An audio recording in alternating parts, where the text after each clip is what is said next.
if I can reach the dad at a deep heart level, I know that's my best shot at long-term engagement with that son. So I never really had that authority figure in my life that I could look up to. It was sort of quite the opposite.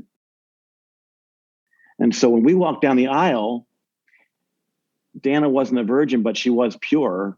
And I was a virgin and wasn't pure. I believe that's how people minister out of their brokenness. I don't find unbroken people to be very effective most of the time. That's a sample of where we're headed today, guys. Let's go. This is the show dedicated to raising up the next generation of men of faith and character. My name is Mark Stanifer. Welcome to The Next Men Up. Part of the NRT Podcast Network. Well, hey guys, welcome back once again to the Next Man Up podcast. So good as always to have you along with us for another episode and to be part of the community that's changing the world one boy becoming a healthy and godly man at a time. You know this, my name is Mark and I'm honored to be your host as we kick off another episode and roll into a brand new year. We're going to kick off this new year with a conversation with Bob Gresh. Bob is the co-founder of Born to be Brave, a ministry for fathers to be able to connect with their sons. He also wears a number of different hats, such as author, entrepreneur, business leader. He led a private school for a period of time. All of that really works its way into and through our conversation. We talk about how Born to be Brave came to be. We get into his story and what it was like for him to grow up and experience his relationship with his father, and how that's really influenced and impacted the way he's helping fathers today get past this sense of awkwardness that we often feel when connecting with our sons. And as we talk about Born to be Brave, I'm sure we'll get your attention with the things like the wheel of destruction and the urinal test. Yes, I just said the urinal test. It'll make more sense when we get into it, but Bob's got a real passion to help fathers connect with their sons. And although we don't really use the word brave, there's this theme of bravery that's evident throughout Bob's life and in the work that he's doing to help dads engage with their lives as a father and to engage with their sons in an active and meaningful way. Well, I'm pretty sure you're going to enjoy this conversation, so let me get out of the way and let's just get right to it. Here's part one of my conversation with Bob Gresh.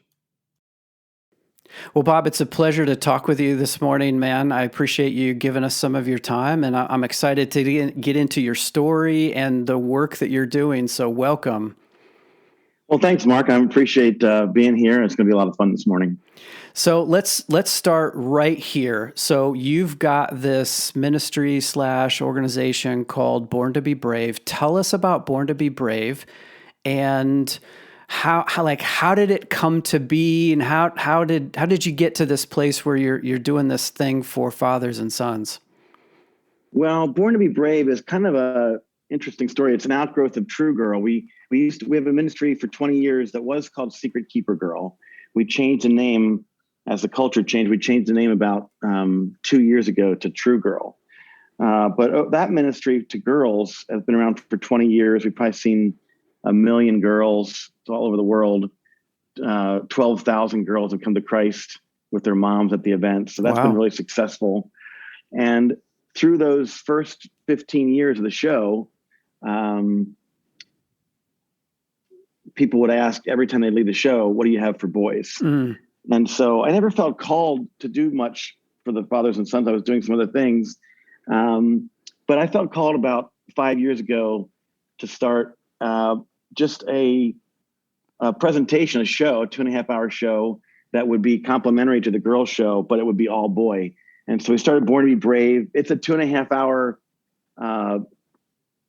stage show that I hate to call it that. It's an event with a mix of games, interactive activities, and then some really transparent, raw talk to fathers and sons. And it's actually geared towards the fathers. The kids get it.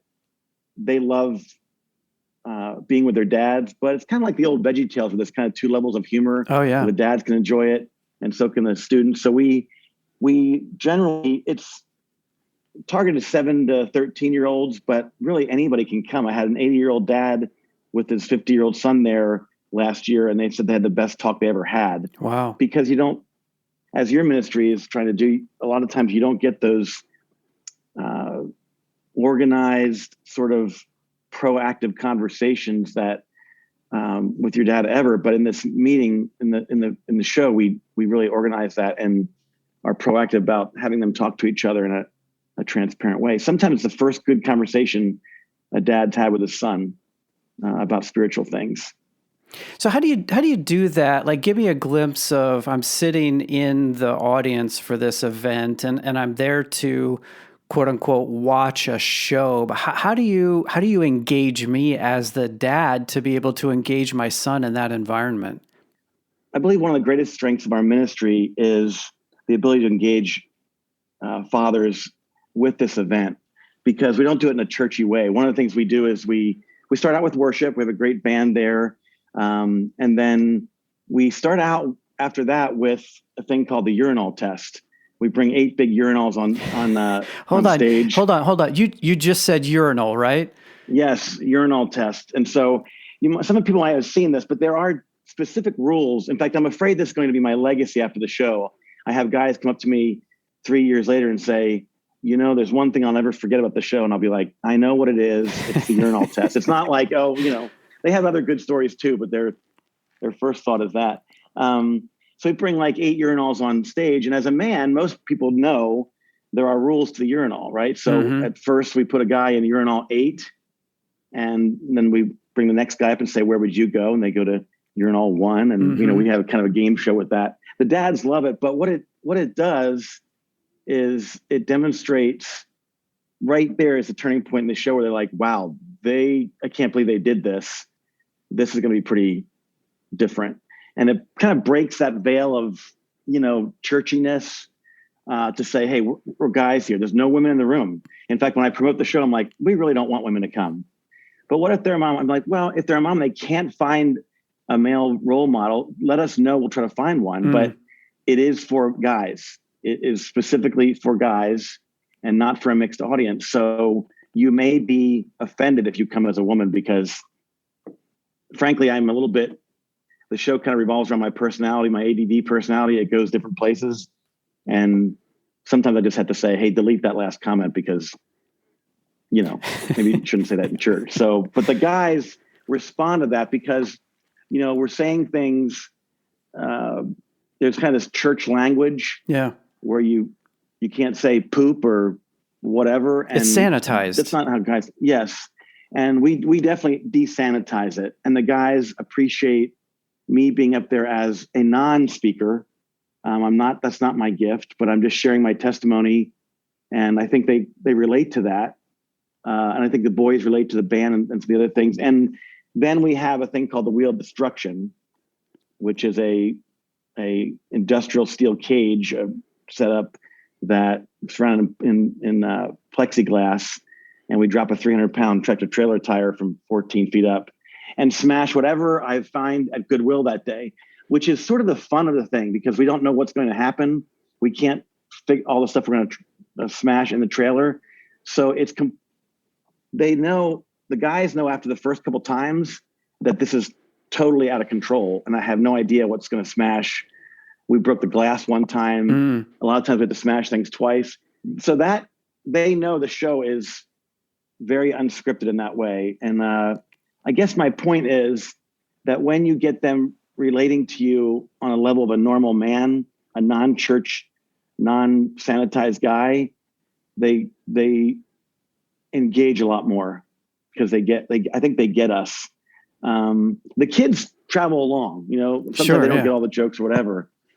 But if I can reach the dad at a deep heart level, I know that's my best shot at long-term engagement with that son.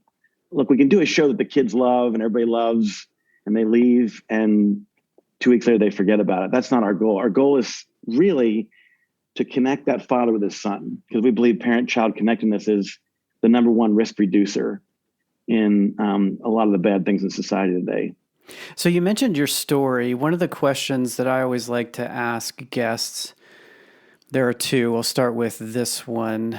What was your relationship like with your father growing up? I was sort of the golden child in our family, which is a heavy mantle to wear. And I was kind of the adult in our family, in a very dysfunctional household. I had a weird relationship with my dad. He kind of looked up to me. So like, just for example, a few years ago, I got this Toyota Tacoma truck, and it's like fire engine red, whatever that is.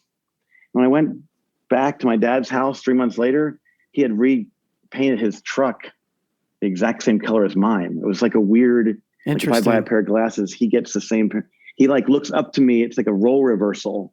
So I never really had that authority figure in my life that I could look up to. It was sort of quite the opposite. It's kind of weird, isn't it? Well, I haven't heard that story or that example before. I wonder, I want you to keep going with yours, but before that, I wonder what his relationship was like with his father. You know, my dad's kind of an empty slate. I don't know much about his life. I've asked him, but he's sort of, I don't know. I think it's a generational thing that's kind of interesting, where, you know, he's 83 years old and just has no deep thoughts. Like, it's just, his life is a blank slate. There's just not much advice there from him or sentimentality. I remember talking to a counselor once who I told him the story of my dad dropping me off at school once when I was about 13, and the elementary school was next to the middle school. And he took me to the elementary school. I was like, Dad, I haven't been in that school for 2 years. Like, you're taking me to the wrong school. What's interesting to me is I just didn't think much about it, but it's one of those things you think about and you think, why do I remember that 35 years later, or 40 years later? Of course, my counselor was like, okay, that's really strange and bad. And I was like, well, that was just my dad. He didn't know. And I realized, looking back, that was not, you know, we talk to a lot about the people we're helping, like, put yourself in that situation now as a dad. Would you take your kid to the wrong school? You're like, no way. And I think, oh yeah, that was really strange. So that's kind of the relationship I had with my dad. He loved me, looked up to me, would have spoiled me if my mom would have allowed it. But I ended up being in a situation, as I look back, where my dad would say, hey, you want to go get a milkshake or whatever? And I had two stepbrothers, and I'd be like, I can't, because mom will be upset because you haven't done it for the stepbrothers. And so I realized, looking back, wow, I was always navigating that blended family thing. I had a good relationship with my brothers, but I realized, looking back, oh, that was he did not treat my stepbrothers like he treated me. I was the only child of both my mom and my dad. My stepbrothers were not my dad. So I realized, oh, that was a dynamic back then that I never realized, but it produced a lot of stress and anxiety on me to be sort of the referee of that household. So that was something that I miss a few tools in my toolbox, like we all do. And the tools that I've had to retrieve and learn about are the ones now that I'm now using, because they've come about through other mentors in my life, and I've focused on them. Having said that, I always think about what I'm doing for my kids, where I'm making my mistakes and what they will say someday. So I love my parents, and God used them in my life. You know, in Corinthians, it talks about we comfort others with the comfort we've received. Yeah. And that's really the story of my life. Is I am really only good at really ministering to other people through the things I've been through. For example, I've never had I haven't been around a lot of death. So I have both parents. My wife has both parents. So it's hard for me to relate to that. But someday when one of my parents dies, I'm going to relate a lot more to that. I'll be making a lot more calls when other people's parents die, because I'll be like, oh my gosh. So I believe that's how people minister out of their brokenness.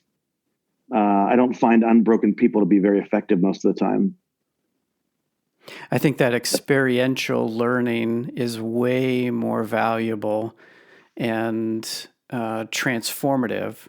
These are my words and my reaction to what you said, way more valuable than just the intellectual or the cognitive knowing about something. When you've experienced something, the depth of understanding is way, way, way deeper than just knowing about it. Yeah, about 20 years ago, I ran a radio. I owned a radio station, a marketing firm. I sold all that, and my wife wrote a book that had become very popular, and so I sold all that and moved back to State College, Pennsylvania, and I wrote a marketing plan for my local Christian school that my kids were going to because their marketing was pathetic. And so I should write a plan for them. That's what I do. And when I wrote it, they loved it. And they said, hey, do you want to run the school? I was like, I was a terrible student, an ADD person. I don't really like school. Yes, I would love to run the school. Of course, it makes perfect sense. It was fantastic. And so I had this unique situation, Mark, where I was a entrepreneur, non-traditional learner that ran a school, which as I think about it now, I'm like, wow, that never happens. Mm-hmm. You basically are a good student. You go to college, you get your master's, whatever, and then you become the head of a school. So you're always the same. It's a very similar personality at the heads of these schools. I've had a great ministry in school because I can understand the alternative learners. I'm an entrepreneur, so I do things a little bit differently, and I think of things that usually haven't been thought of before. But in that position, I've always struggled with pornography. And in fact, my wife wrote one of the first seminal books on purity called "And the Bride Wore White." It was one of the first books that said, when I was a student, it was you're either a virgin or you're basically, as a woman, you're a tramp. You're broken, And then they came up with the term recycled virginity, which is not really probably what most girls want to look like. And then the guys were just, I don't know, there wasn't a bad word for us. I guess it was just impure or whatever. But my wife, Dana, wrote one of the first books that said, I love Jesus. I went to Christian college. I was a child evangelism fellowship ministry. And I also had a sexual relationship with a boy that caused shame in my life. And so she was a real pioneer in saying, purity is one step away from repentance. And so when we walked down the aisle, Dana wasn't a virgin, but she was pure. And I was a virgin and wasn't pure. And that sort of nuance hadn't been really dealt with much in the past. And so I had written a book called Who Moved the Goalpost? 7 Secrets to Sexual Integrity. It was a companion to hers. And I was speaking on that. We were doing retreats.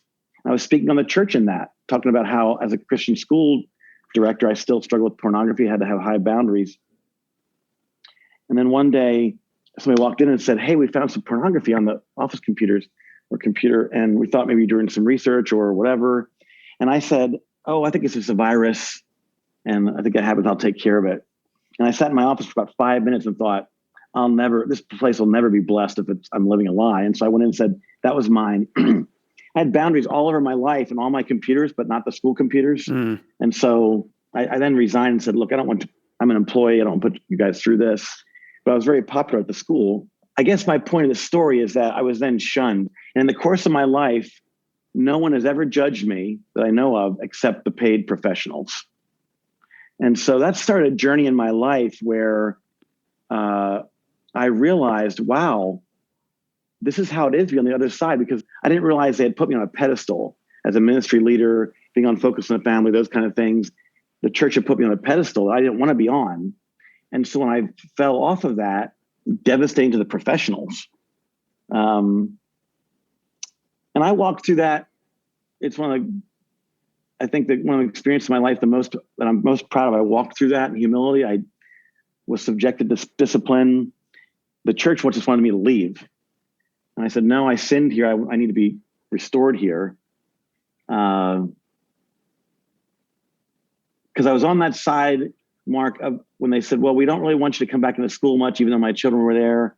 And then they said, and we'll give you some severance, and you probably will want to go, you'll probably be more comfortable going to church somewhere else. I was like, oh my gosh, that's how this happens. Mm-hmm. They just told me to leave the church instead of, and that changed my life, being the one lost sheep and realizing the church would say, we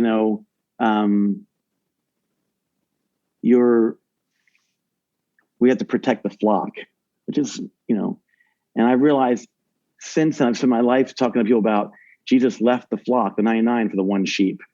And when you're the one sheep, you really look at life differently when you're broken. And so that has revolutionized my life. I think it's energized and accelerated my ministry. I haven't been perfect since then. I've gone through ups and downs where I've taken myself out of ministry for a year or two and said, look, I need to get back on track. But I still run a ministry. And so I'm a very kind of a unicorn. And then I've gotten up and down a few times, and I can tell people my story and they still think, oh, I like him. I walk into a room as a ministry person, they have me on a pedestal, and I say, this is who I am. And it becomes a very safe place for them very quickly.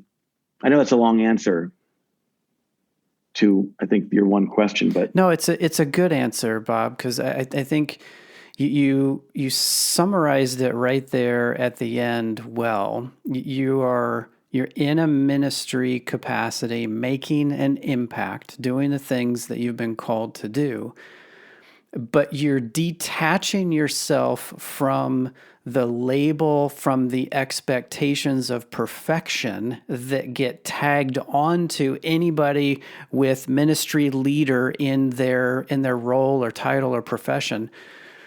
And you're willing to say, that's not me. This is the lane that I play in. I'm a broken guy, and I'm better for it because I'm being restored. But if you're going to put me on the pedestal, then that's not the right place for me, because that's not where I play. Anyway, that's me playing back what I heard you say. Well, that's good, because you said it in 15 seconds, but I took 10 minutes to say something.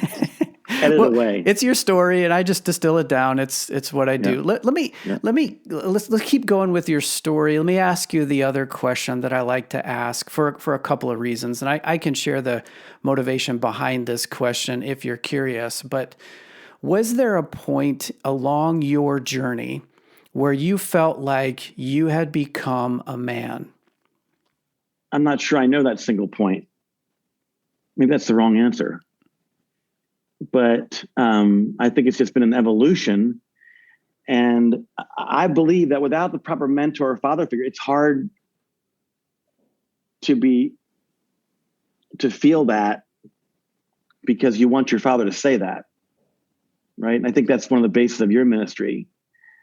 You sort of have to be told that by someone who knows you well and is older and wiser. And if you don't have that person, it becomes difficult to, get your diploma, right? To go to that stage. And I think that's exactly what you're doing, which is what I love. But I guess the answer is no.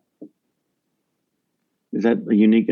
Do other ministry people say they have a great answer to that? Well, it has nothing to do with ministry people, and the motivation behind it is, one, the right answer is whatever your story is, because that's your truth.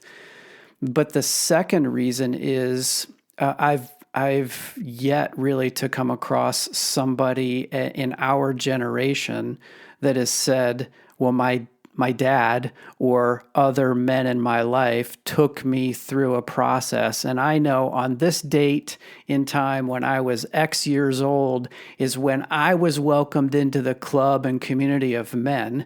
And my journey has continued. I've evolved and grown and matured for sure. But at that point in time, I was welcomed. I've yet to hear a guy say that. And so what comes out is, well, I think it was, or I remember there was this one moment where I started to feel that way, or in your case, just the flat out no.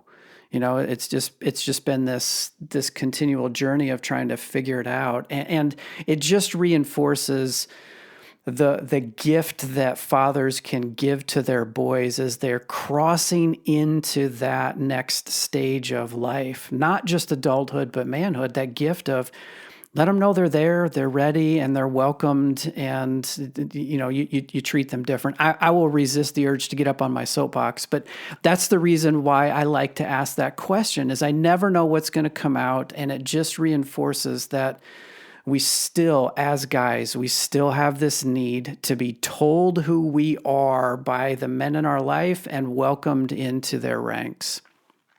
Yeah, and I think if you're not confident in that, you try to hear it from your wife a lot of times. You want her to affirm you. You want that respect from her or other people in your life. I think that you want that respect from people that are underneath you, that work for you or whatever. And that creates an unhealthy attachment, I think, there. So I believe that probably when I felt the most that entrance into manhood was when I just kind of went through this discipline process, which they didn't know what to do with me. They had never disciplined anybody before. They just kind of thrown them out. They were like, we don't really know what to do. And I was like, well, you need to do something with me. So after I think about a year and a half, back then, just the pornography in the denomination, I wasn't a denominational leader. I was just a congregational member, but it was moral failure for 2 years. It was a 2-year sentence. Now it's not, because I guess the Bible's changed in the last 20 years. But I think going through that process in front of people, and I think I felt like that was one of the hardest things I've ever done, but the best thing I've ever done. I felt I came through that, and I thought I did something hard and good. And then I got the email from the church saying I was restored. So it was great. It was really special. Yeah. I Imagine that. I hear the sincerity. I also love your sense of humor. I shouldn't say it. I mean, it might sound like I resent it. I've worked through it. I had the pastor come to me later and say, I'm sorry, we really hung you out. We didn't support you or whatever. And you know what? As a man, what I said to him was, oh, it's okay. It was my fault. And it was, I don't want to kill the messenger. But I should have also said, hey, will you go back and make some things right with the people? Will you take responsibility for some people you turned the other way? But I didn't. And I think as a man, I should have probably done that. I guess that's beside the point. But it built some really good things in my life. And it really started me on a journey of like, I want to be the first responder in these situations. And I'm actually doing that for one of my best friends right now, who just has gone through a hiccup. I'm his advocate in the denomination, and I know how to do it. And it's been great for our church to see, because we aren't hiding him. Yeah. And it's an interesting process. I think when the church does it well, it really is great for the church to heal together and realize that their story doesn't need to be a secret. So I want to shift gears on you. Thank you for sharing that and for being vulnerable there. You talk about the messaging inside of Born to be Brave is somewhat about these awkward moments between father and son. Obviously, you mentioned the urinals, trying to break down some of the expectations, at least in your event. But why do you think that awkwardness exists in connecting between father and son? Mark, I think some of it is shame. The dads are afraid they're going to be asked hard questions that they don't want to give answers to. I think most of the time they're afraid they're going to be asked questions that they don't know the answers to. I think a lot of times they don't feel like a man themselves or a good father. I also think a big part of it is this sort of expert mentality that, your wife puts a book on the dresser next to you and says, hey, you should read this book. It's heard about on Focus on the Family or whatever. And it's a good fatherhood book, and the stack keep stacking up, and you think, well, if I'm not reading these books or listening to all these things, then I'm not a good father. And I find that women are generally they buy 80% of the Christian books. They listen. They're 80% of the Christian radio listeners. They check all those boxes off, and they tend to, I guess, check the box of spirituality off that our churches put forth in a what I consider a feminized church culture. And so I think that awkwardness is not us not teaching a message that you are appointed to be the father of the son that you have. Okay, you don't have to learn it from another expert. You have inherent anointing to be that father. And I use this example. I heard on a radio program 20 years ago, a guy say, no matter where I'm at in the world, I call my son every night, no matter where I'm at in the world, and I pray with him. Mm. That stuck with me and made me feel like a bad dad all the time. Mm. Now, I also realize now that many of those things that are said are not actually totally accurate. They're kind of hyperbolized. Or that he's just better at that than me. Because let me tell you something. If it's a close game on a Monday night, and my kids are going to bed, they're probably not getting prayed for. I mean, I have to say, I'm probably not leaving that, particularly before DVR. There were plenty of nights my kids went to bed without me praying for them. I didn't usually call in when I traveled. And maybe that makes me a terrible dad, but it really doesn't. But when you hear the best of people on the Christian radio stations and podcasts, and they're telling you they're the best of their situation, it's easy to compare yourself to that, to compare, campaign, compete as a man against snapshots of the best of people. My publisher last year gave me a book about fatherhood they were promoting. They said, can you read this? We'd like to know what you think about it. I read it and said, yeah, I read it. And it's one of the first books I just threw in the trash. And they're like, why? And they know I'm a little bit, eccentric. But I said, because the guy was a perfect father. And there's no way, because I wrote a book for fathers and daughters, 8 Great Dates for Fathers and Daughters, and looked in the Bible for a good father and couldn't find one. So don't tell me that you're a perfect father and that you write this book that will do nothing but make everybody else feel like you're perfect and that they're never going to achieve that. Now I'm on a soapbox because I've dealt with enough fathers, enough people to know that we all have baggage, just like the people in the Bible. And as a ministry leader or any kind of leader, to not lead with your limp is very dangerous to ministry. Because if you don't lead with your limp, I think that's a Maxwell saying, people will think you don't have one. And that's a dangerous place for me to be. And it just is not good for them to think that I'm better than them. That's why people are so devastated when their pastor falls. It's like, it's a huge surprise.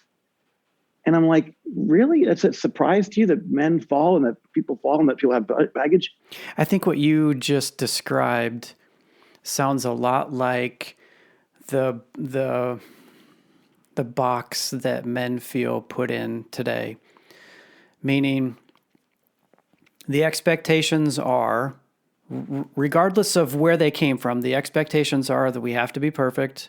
We have to have it all together. We can't show any evidence of weakness, whether that's a limp or that's a tear or that's an embrace. We can't show that weakness, which we all know we have, which then leads to that insecurity. And then when we're compared against somebody or a standard that's perfect, or the limp comes out, then that insecurity just reinforces itself in us with shame.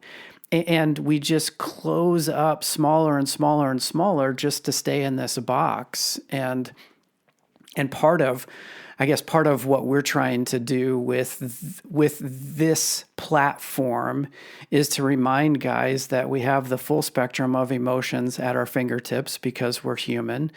We can lead with our limp. I've not heard the phrase, but I really like it. And we talk about just being vulnerable and being transparent. It's progress over perfection here. And as guys can settle into that space, there's more freedom to maneuver and operate and be real instead of being posers. That's John Eldredge's word for it. I'm midway through Wild at Heart rereading that. He calls us out as posers because we're trying to protect ourselves from being perceived as weak or as if we don't know it all, et cetera, et cetera, et cetera. Anyway, that's what I hear you describing, the sense of awkwardness in connecting with our own kids is the same sense of awkwardness we feel in connecting with our brothers, our peers as men, even our spouses. There's a sense of awkwardness. Anyway, that's what I hear you say. Yeah. You can react and respond if there's more you'd like to add there. It's tough for men out there. I think it's tough. Most professional Christian leaders are in a real box. Like you said, they can't admit. When I was going through what I was going through, there was pastors that I was counseling that sat in those meetings. And I was like, oh my goodness. If they knew what we were talking about, you'd be fired. Mm-hmm. You're sitting there across the room from me, scared to death because your whole career is on the line. That's right. Mine wasn't. I was a businessman. They wanted me to sign a non-disclosure agreement and make it all go away. I said, I can't do that. Why would I do that? And so I don't really care about the money that much. But most guys, most pastors, they can't go to anybody. They can't say anything. They're going to lose their job. So that's a difficult situation for the professional ministry leader. Well, we're going to wrap up the first part of this conversation with Bob here, but before we do, just a couple of thoughts from my vantage point. There were a few things that stood out to me. Actually, there were a number of things that stood out to me, but a few things that stood out the most. And it was towards the end there where Bob makes this quote or statement: "If you don't lead with your limp, people will think you don't have one." And the reality is, guys, we all have a limp. We have warts. We have scars. We are not perfect, despite the facade that we try to maintain, or the sense that we have to maintain this facade of we've got it all together. Which leads to the second thing that stands out for me: the reference to guys comparing, campaigning, or competing. Maybe you've heard me say it this way: just trying to prove who we are, prove our manhood, prove our masculinity. When we can get past this need to compare, to campaign, or to compete, and we can live in a way that reveals our limp, such that it's a strength of ours, not a shame and weakness, then we can live in a way that's much more present. We can bring into the situation what is needed for the situation, and we can grow as men. We can grow as men of health and men of God. So as I process our conversation, those are the couple things that stick out to me. What sticks out to you? Before we get to the second half next week, what is something that resonated with you, something that you can take away, something to chew on, maybe even something to do? Maybe it's checking out his website, borntobebrave.com, and seeing what resources he has available. We'll get a little more into that with the next part of our chat. But what is something that you can take away from this conversation and put into practice to help you become a better man and become a better father? Okay, guys, that's it for this week. Thanks again, as always, for being with us on another episode in this journey to being a healthy and godly man and raising up the next generation of healthy and godly men. We'll be back for the second episode, same bat time, same bat channel next week. Until then, adios.